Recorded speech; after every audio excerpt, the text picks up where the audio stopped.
was my dude, but that didn't limit me to all varieties of these type of flick. I remember watching a flick called Super Ninjas, a group of ninjas that had different elemental powers, crazy like some Avatar, Last Bender type stuff, but the good version all day. Yo, you hear it? That's his favorite song. And mine too.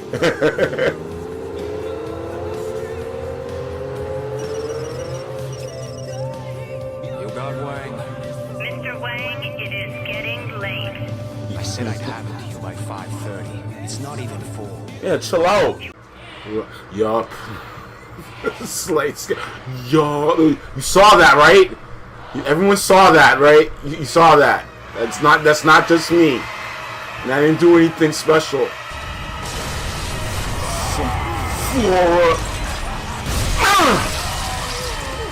Yeah, that's what it's about, yo. You already know this dude's mad.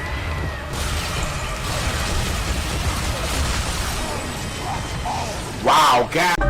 Found tears on your pillow, take my long away.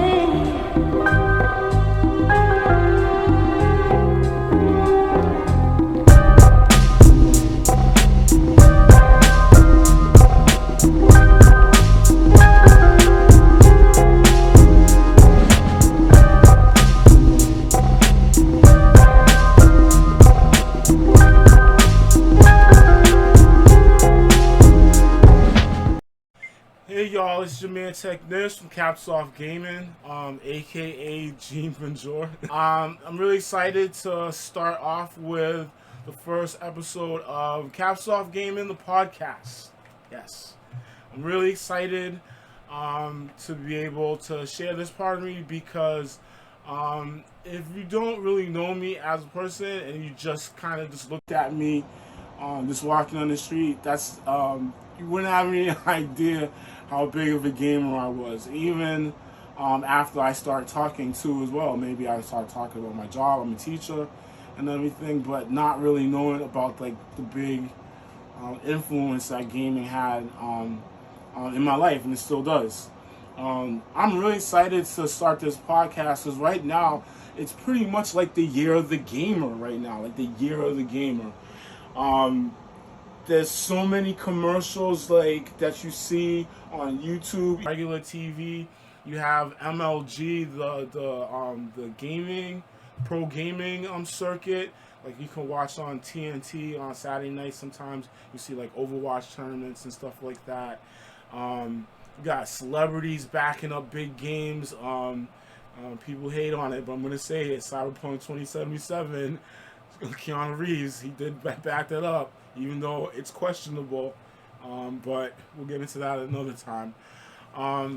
Madden tournaments, 2K tournaments, there's always a talk about who's going to be on the next cover and everything like that, so it's a really good time for the gamer, and it's definitely breaking down some of the stigmas that I grew up with when it came to that. Like, I didn't really share, personally, I didn't really share my hobby, my passion as a gamer in my mid-20s and 30s, even earlier in college. Well, not really in college though, but definitely when I got out of college because it was weird, geeky, whatnot, and trying to get girls. But I digress.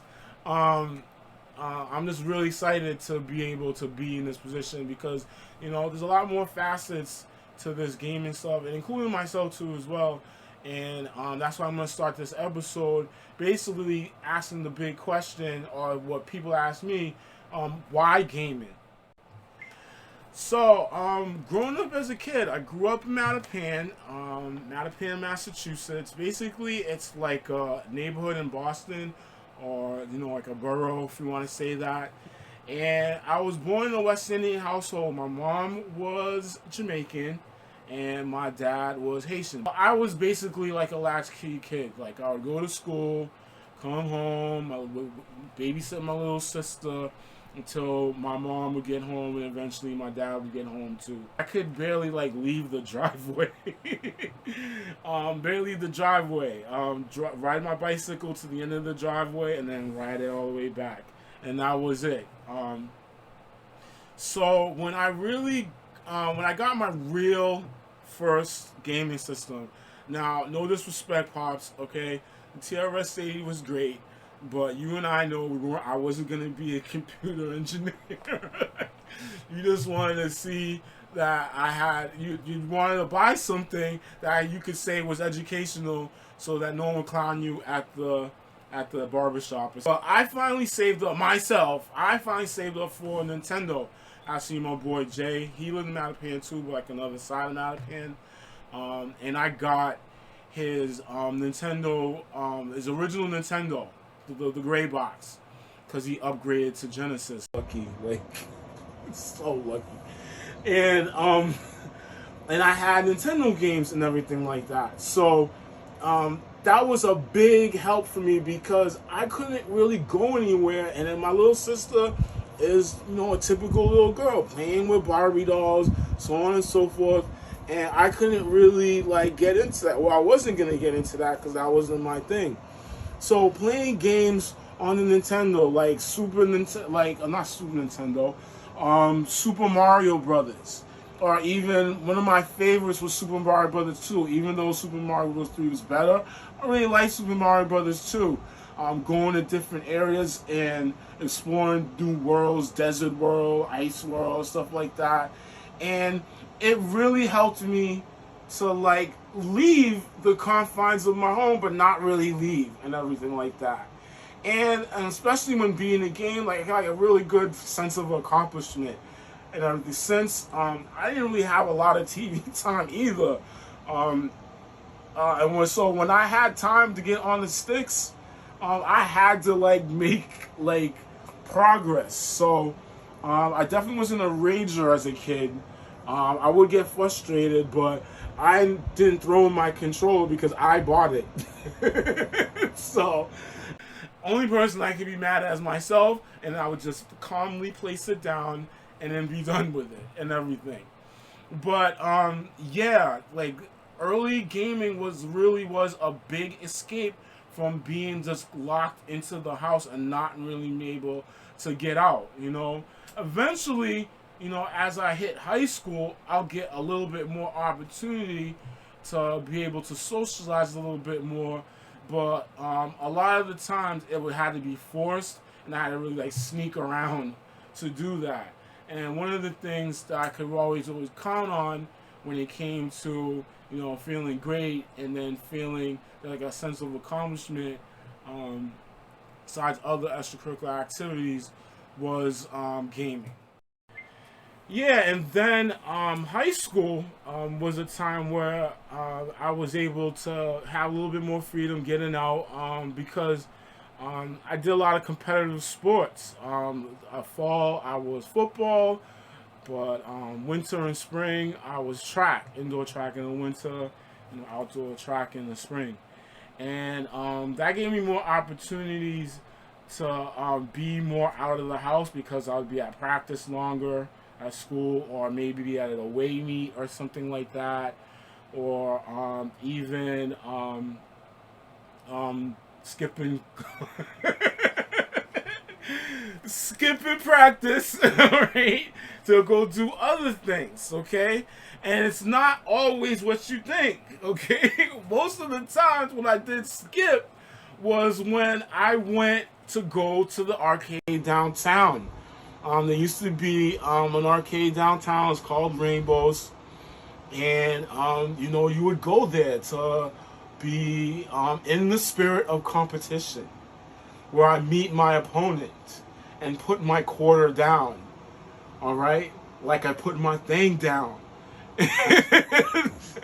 and dominate in any set games. It could be Street Fighter. Street Fighter was the first one, but for some reasons, like we would make this joke, like the Asian kids all got all the codes from their uncles that live in Japan.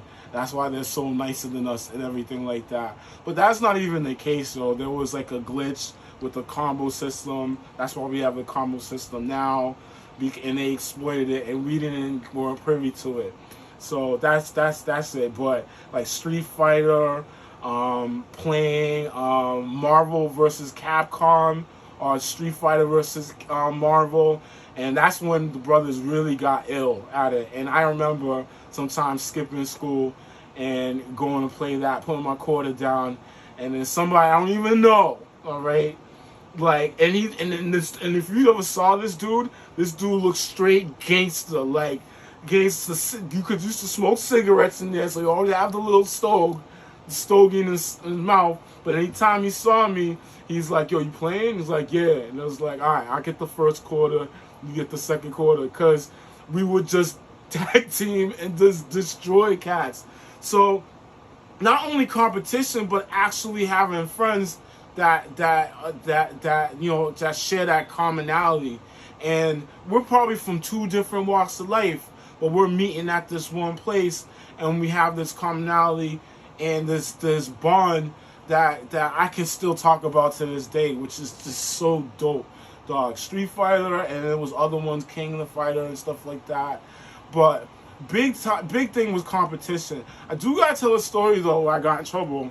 Mortal Kombat just came out, and at UMass Boston they used to have an arcade in there, all right, in the Student Center building, and they had Mortal Kombat in there.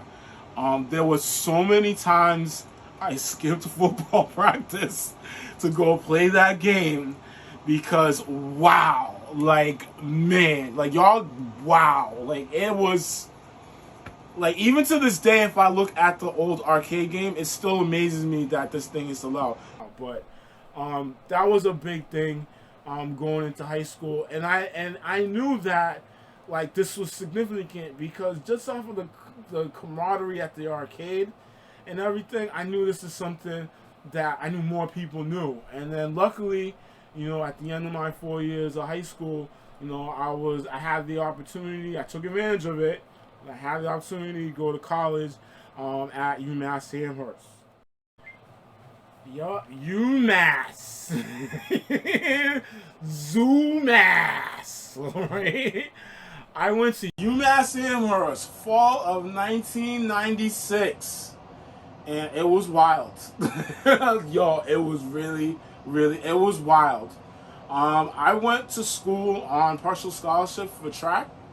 So a lot of what was going on, like, in the dorms, I wasn't really super part of it because I had this training regimen in the morning, and then I had classes in the morning, and then in the evening I had more practice too as well. So one of the things that would really kind of keep me focused and stuff like that is, like, if I wasn't studying my biology stuff, because I was a biology major in school, I was gaming. But what was really cool about it was that I wasn't the only one gaming. Like, the rooms would be open, and there'll be several people playing several different things. You can actually literally, like, round robin around your floor that you were living on to get experiences with, like, different systems and stuff. Because I had a Sega Saturn. My man Jeremy down the hall, he had a PlayStation 1. This guy, Mike Chan, super cool guy, drank a lot of Jim Beam. But he had a Macintosh, and it was crazy. Like, and you could go as someone else had a Nintendo 64, so it was GoldenEye was always in the house and everything like that, and it was great. I mean, one of the moments in college that really resonated with me was Jeremy ended up getting Tomb Raider, like the first Tomb Raider with the polygons, all of the glorious polygons. All right, and then I was like, word, and I ended up getting it too at the same the next day, because I went into his room and, like, watched them play it. I'm like, oh, this is pretty cool. And it was like a female heroine, which was something like you didn't normally see during that time, which was really great. So we both started playing the game furiously. Anytime I had time, either when I wasn't studying or I wasn't training, I was playing that game. And he was playing it too. And then what happened was like we ended up getting stuck at one part.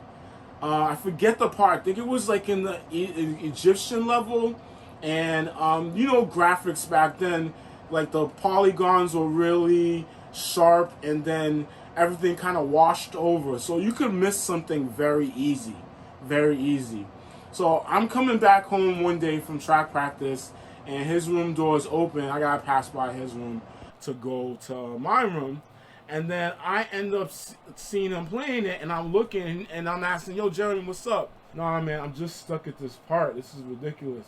Oh, really? And then I look, and I'm like, oh, word. And I just skate off into the room. And he's like, what? I know how to get it there. I know how to get out.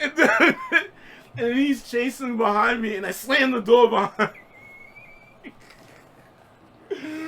I slam the door behind me and hop onto the Saturn, and then pretty much after that, I was on the beeline to pretty much complete the game before him, because he didn't figure that out until, I don't know, did I give him one of the hints? I'm a nice guy. I probably did give him a hint, probably the next day or the day after or something. I'm like that though, but it was really cool. That was a really cool experience in college. And then even with my homeboy Sean, he lived next door. We were playing Final Fantasy.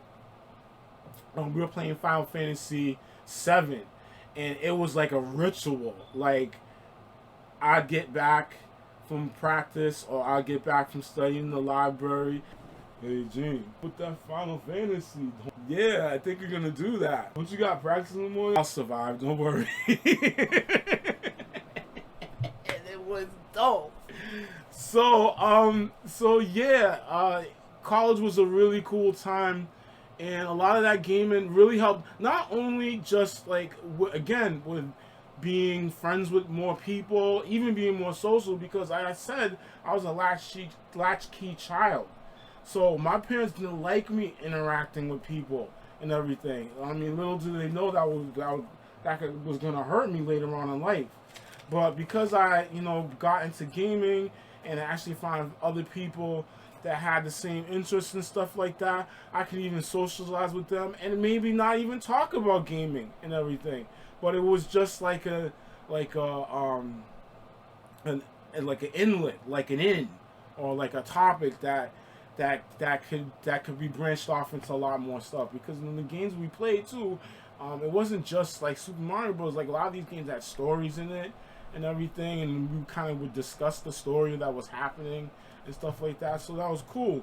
And then even after I was done with college and was like back home and everything like that, a lot of that helped me out too as well. Like, there was some nights I didn't really want to do anything but game, because I might have just don't got money, so I'm not gonna go out. So I would spend the time, make myself a little dinner or something like that, have my little adult beverage and everything, and then just chill and max out. Like, it's an experience that is so personal that I have to share it. That friends and family, mostly family, thought that this was going to be something that I was going to drop and not look at, or even be doing this now at this time, you know what I mean? So I even talk about how gaming helped me buy my house. There's a video on my YouTube channel, and basically it was just part of what, I had a financial plan.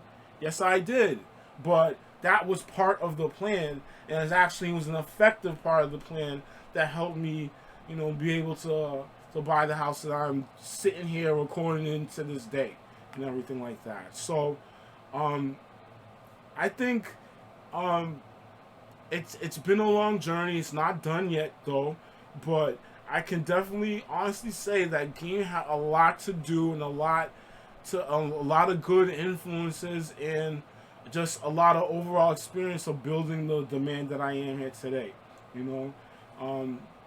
It's been a long journey. It's not done yet. I actually have my friend Frank in the background, and he's helping me, and actually gave me some really good ideas with the podcast too as well. So, yeah, I just want to make that like really clear in terms of like what what I want to accomplish with this podcast. All right, I really want to share my story, but then there's other people, other stories. Okay, there's other stories. I know one guy, all he plays is sports games, and I always wondered what was that, why all he plays is sports games. But then you can hear him talk about just sports and how sports is a passion for him, and then how that being able to play like your favorite ball player of that year or the team and everything, how much of a rush, how much of a feeling and emotion that is. And I've seen this guy play these sports ever since we were small. You know what I mean? Like what's the game? Oh, and live. live. That's when I really knew all of us were gamers like that, because my friends used to play live so hard. Before this 2K stuff came out or anything, there was live. Yo, kids, if you haven't seen it, I might like here's some clips and everything.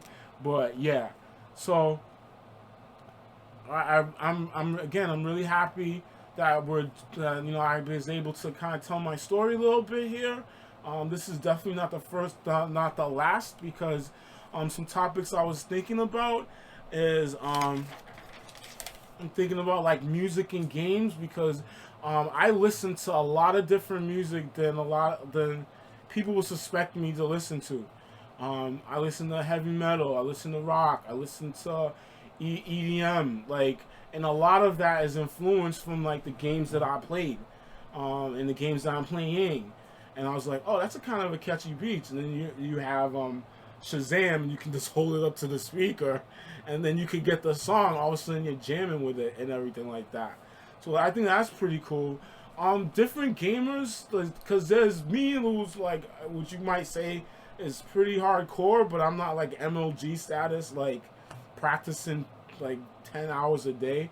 But I have a good knowledge. But they are casual gamers, and I want to hear from y'all too. Casual gamers, like, what do you like to play? Like, my girlfriend Dee, like, she's pretty much a casual player. I mean, she got a Switch and stuff. She loves puzzle games. Like, she be on that phone with that Candy Crush nonsense, and just like, sorry if I'm offending anyone, Candy Crush, sorry, okay, I didn't mean it, but yeah, she be on there and just clicking away, watching TV. Just like, blah, blah, blah. You can hear her just going off. And I just be dying next when she's doing that, yo. Gaming now versus gaming back then, because I'm from the era where you get a game and it's done.